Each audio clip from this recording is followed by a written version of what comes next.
a ligação de Francisco com os animais, né? Tem algum caso, alguma história? Por que que ele ficou conhecido por isso?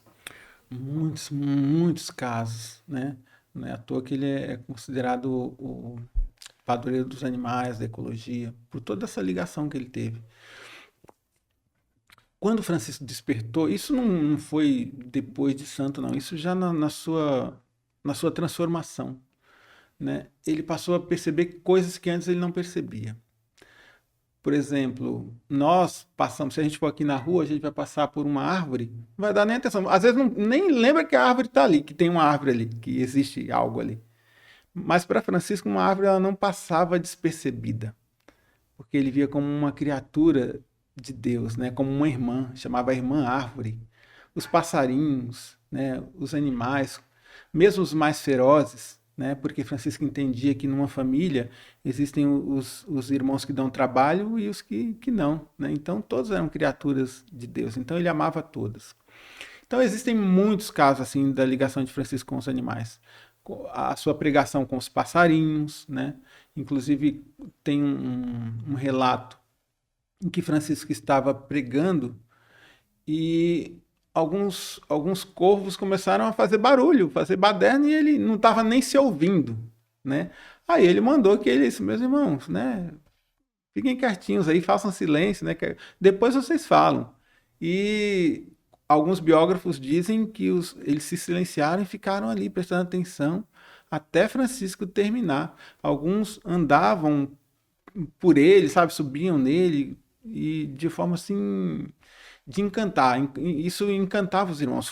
Aliás, foi a partir do episódio com os passarinhos que os próprios irmãos da ordem passaram a ver Francisco como santo. Falou assim: poxa vida, esse cara, o pai Francisco é diferente. Existe alguma coisa aí nele que não tem na gente, né?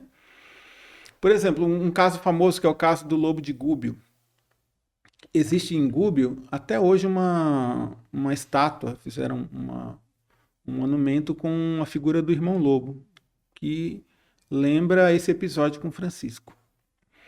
Francisco, nessa época já famoso, né, isso no boca a boca, numa época que não tinha internet, não tinha nada disso. Não tinha carta, não tinha nada, nada, nada. Então, mas a santidade de Francisco já era conhecida. Então, ele passando por Gúbio, porque ele sempre ia andando de cidades em cidades para levar o evangelho de Jesus, reunia nas praças, às vezes não tinha ninguém e ele começava a falar, né, e as pessoas se juntando, né. Existia no povoado de Gúbio um lobo muito feroz que causava medo, pânico nas pessoas, um verdadeiro terror. Então as pessoas tinham medo de sair na rua à noite, né, andavam armadas, né, quando não trancavam suas casas com medo de ser atacado por lobo, porque já havia tido situações em que o lobo agrediu os habitantes, alguns dos aldeões. Então, sabendo que Francisco passava por ali, né, e sabendo da sua ligação com os animais, chamaram Francisco para resolver a situação. Ele adentrou no mato em busca do lobo, né, sobre o protesto dos seus irmãos, que falavam: pai, né, se ele atacou as pessoas, você acha que eles não vão te atacar também, não? Né? E aí ele falou assim: não, deixa comigo. Encontrou o irmão lobo e falou com ele: olha, meu irmão, eu sei que você faz isso porque você tem fome. Mas você está causando muita desordem aqui. Você está causando pânico nas pessoas, né? Está agredindo as pessoas. Isso não está certo, né? Então eu quero fazer um pacto com você. A partir de hoje, eu, eu junto com os irmãos, vamos prover o seu alimento diário e você vai me prometer que não vai atacar mais ninguém.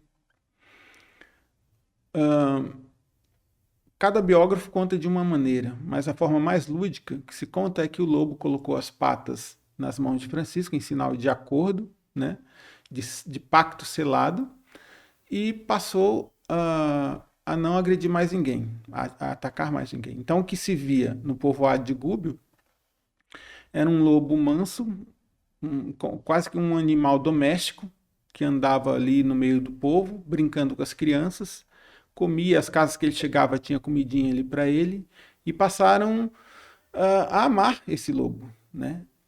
Tanto que o lobo morreu de velhice, né?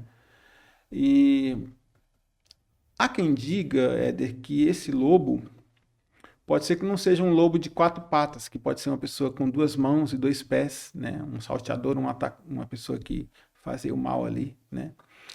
Mas o que importa não é nem se era um animal racional ou irracional. O que importa é a lição que fica, né? Que de um inimigo você pode fazer um bom amigo, né? Dependendo daquilo que você faz. Se você não revida o ataque, se você paga pagar o mal com o bem, né? Eles passaram a pagar o mal com o bem e o lobo se transformou num bom amigo. O que você achou desse corte? Coloca aqui nos comentários a sua opinião sobre esse tema. Para ver o episódio completo, é só pesquisar Recomeçar Podcast Espírita. E caso tenha ficado alguma dúvida sobre a doutrina espírita, é perfeitamente normal. Procure ler as obras de Allan Kardec.